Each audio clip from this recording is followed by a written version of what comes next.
பக்ரீத்துக்கு வந்து 5 டேஸ் வந்து ஒமானில் வந்து ஹாலிடே விட்டுருந்தாங்க.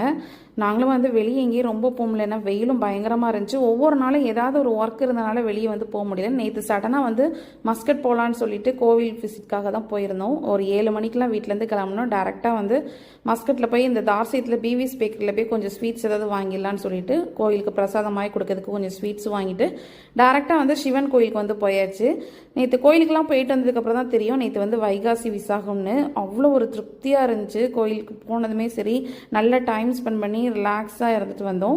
அதுக்கப்புறம் அப்படியே வர்றப்ப இந்த ஃபவுண்டெயின் கிட்ட அப்புறம் பீச் கிட்டலாம் கொஞ்சம் நிப்பாட்டி கொஞ்சம் ஃபோட்டோஸ்லாம் எடுத்துகிட்டு நல்லா டைம் ஸ்பெண்ட், அதாவது ரொம்ப ஹாட்டாகவும் இல்லை, நம்ம சொஹார் தான் ரொம்ப ஹாட்டாக இருக்குன்னு நினைக்கிறேன். மஸ்கட்டில் எனக்கு அந்தளவுக்கு ஒரு ஹாட்டாக ஃபீல் பண்ண மாதிரியே தெரியல.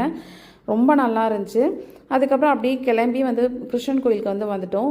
கிருஷ்ணன் கோயிலையுமே வந்து பார்த்திங்கன்னா சூப்பராக கரெக்டாக வந்து இந்த ஆரத்தி டைமில் வந்துருந்தோமா. ஸோ அங்கேயும் நல்ல ஒரு பூஜைலாம் பண்ணியிருந்தாங்க. நல்லா வந்து ரிலாக்ஸாக இருந்துட்டு கொஞ்சம் ஷாப்பிங்கும் போக வேண்டி இருந்துச்சு.